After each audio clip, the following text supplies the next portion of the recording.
how do you identify in terms of race and ethnicity? Blackity black, black, black. Hey, love it. And how do you define Blackness? Calm in a storm. Black to me is strength in the most difficult times. Black to me is grandma's soul food on a Sunday afternoon. It's also the tough love of my father, who told me to get up and make something out of myself and to not allow the negativity and the criticism of the naysayers define where I could go. Black to me is Black church on Sunday morning, where we're shouting hallelujah, amen. We also have the ability to know who God is, but also not be afraid to bump a little Tupac, E40, Temptations. So it's a little bit of everything going on. We are truly well-rounded individuals. We can shine in the classroom, on the field, on the court, but we can also show up in the CEO's room and the boardrooms. Blackness itself is a rich, loving, fulfilling, supportive environment. Our culture is the shit. It is. And so no matter how much people try to bash it, they eventually end up trying to embrace it and then monetize it. Everyone wants to imitate our culture, but first they want to bash it. Even though we're constantly pushed into the margins of society, our innovations are embraced, monetized, and celebrated.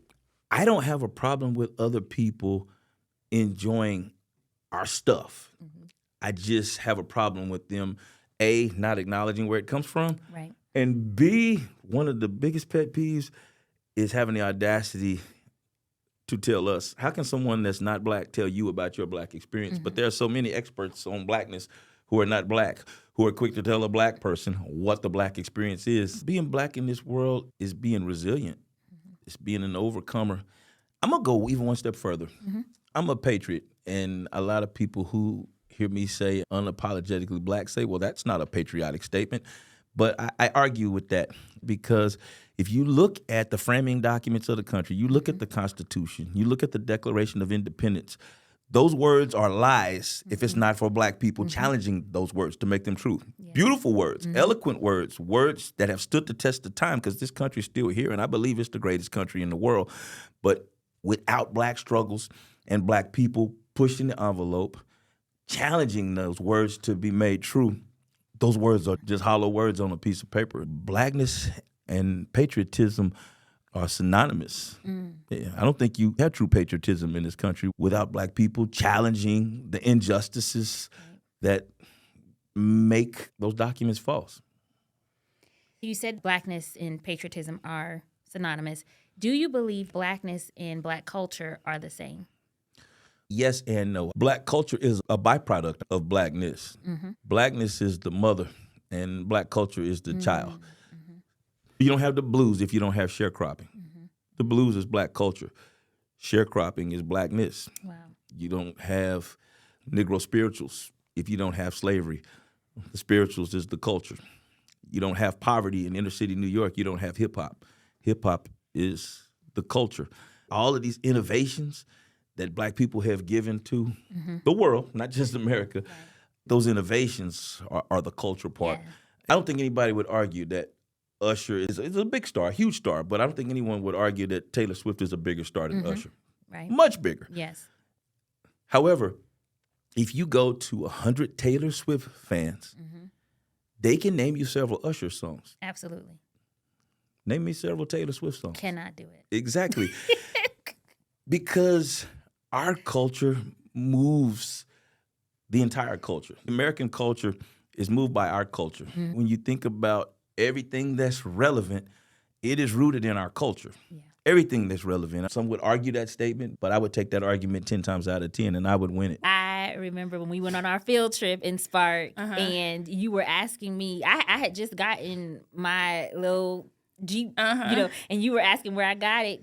And it just because it was clean, y'all. Let me tell you, she keeps a clean car. Okay, know that house is clean, car is clean. But go ahead. I didn't realize at the time that you didn't have transportation. Oh, and still don't, but it's coming. But Zoe, look at how much you have grown. And at that time, you were saying this is what I need in order to grow. And still did. Let me tell you how good God is, baby. Okay? For everybody listening, start with what you have. Yes. Okay, start with what you have. That was part of my biggest problem, was thinking that I needed more than what I had, thinking that I had to get to a certain standard to appease somebody else. You know, people is gonna grow with you. Yeah. The people that are supposed to, and the people that aren't just aren't. And I had to start somewhere. Looking back on it, I'd be like, ooh, don't share that video. Don't tag me in that one, girl. But I'm grateful. One thing that just like kind of helped me get through it, I said, I'm a traveling caterer. It sounded a little bit different when you change your perspective on it. I'm not a girl with no car out here catering, baby. I am a traveling caterer. I love it. Okay? Yes. Which even sets me apart in different ways. There are certain things that I know how to do with transport, baby, your other girl ain't gonna know how to do. So God is just good. God is just good. The moral of that point was start with what you have. You have all that you need and everything else will come. Just get started. Yes. Just get to going. Amen. From where I've came to where I am now, everybody knows my glory, but they don't know my story. How it took blood, sweat, and tears, and sometimes a whole lot of praying to keep from derailing myself into getting to this position. Yeah. And I don't take it lightly. Staying in prayer is going to be the big thing for me. Yeah. Don't never give up on yourself.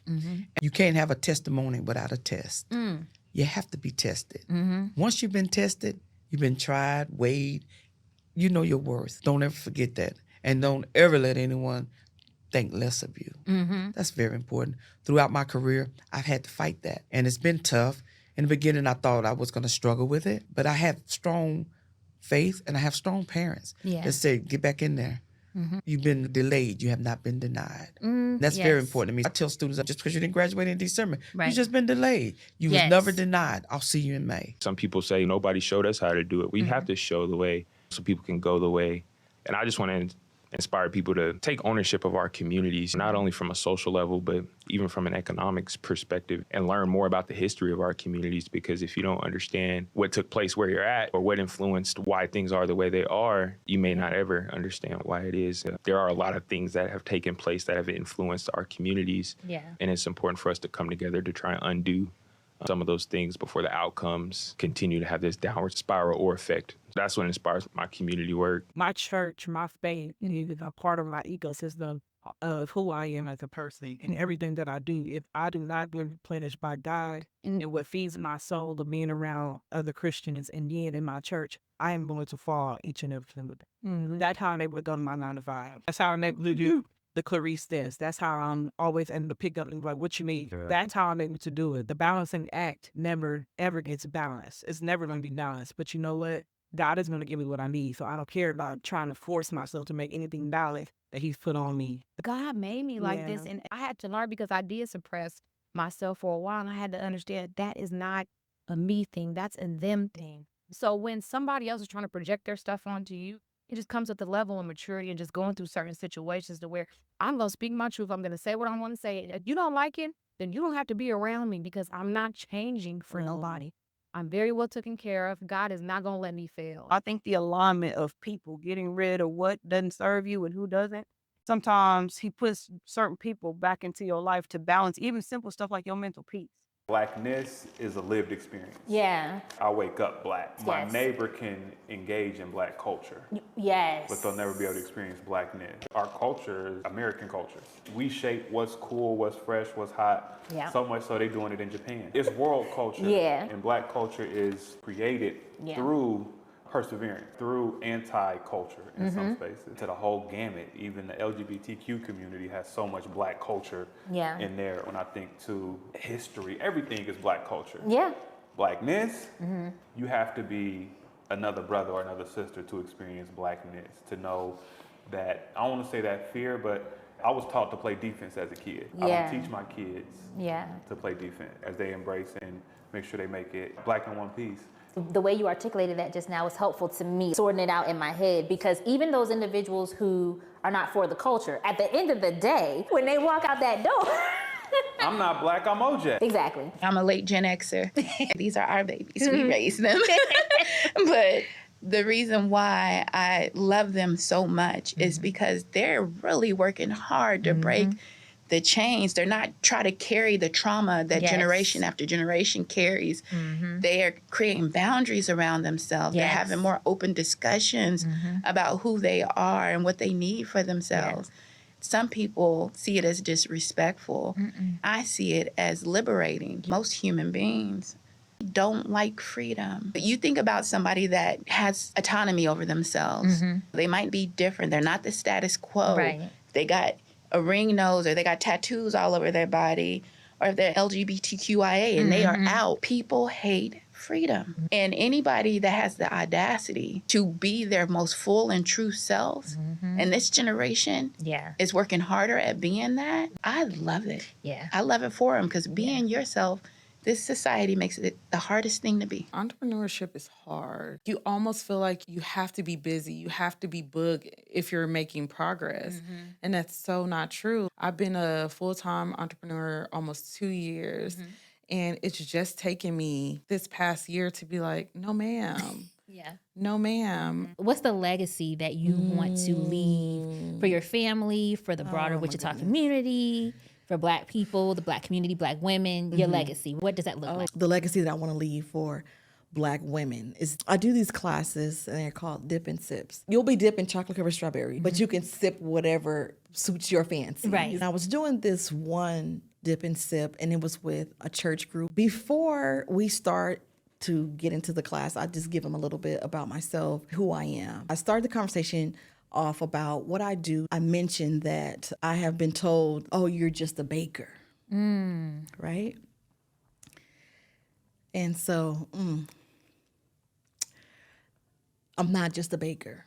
It's so much more. It's not just about chocolate and popcorn. It's about me being a child of God, embracing that in my journey. I represent an example of women doing whatever it is they want to do. Because when you say, oh, she's just a baker, to me, that's a slap in the face. Absolutely. Right? Yeah. And so what I want to embody and encourage is that even though I have a label of being just a baker, that is far from the truth. If you take the connotation of being a baker as minute or little, think about what being a baker has done for me in my journey, and all the doors that have been open, and all the doors I'm going to be walking through, and all the opportunities that I have been given because I am a baker. Yeah. Ooh, this is good. This is good, right?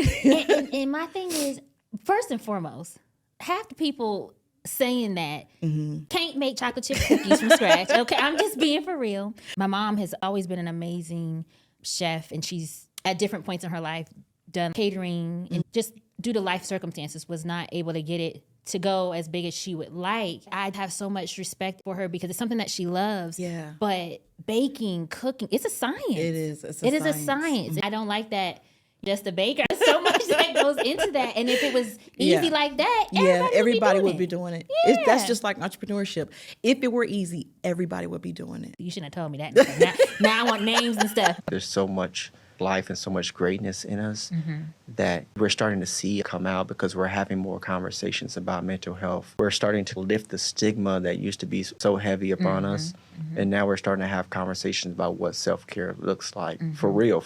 Yeah. Instead of the capitalized version of what it is presented in America. Most folks, you ask them what self-care is, and they're like, go spend some money. Not go walk in the park, not something small. For Black men, there's so many different things that really compress us. Some of the childhood wounds we carry and the lack of safe spaces we have to divulge those things. And even sometimes when we attach ourselves to really good women, some of them aren't trained to know how to create safe spaces for Black men to have conversations about things that was embarrassing to us and not point the finger and say, you weak for that. Yes, Black men, we're operating in a society that really put so many different confines on us and put us in performance-based spaces that if we're not performing, then we don't get love.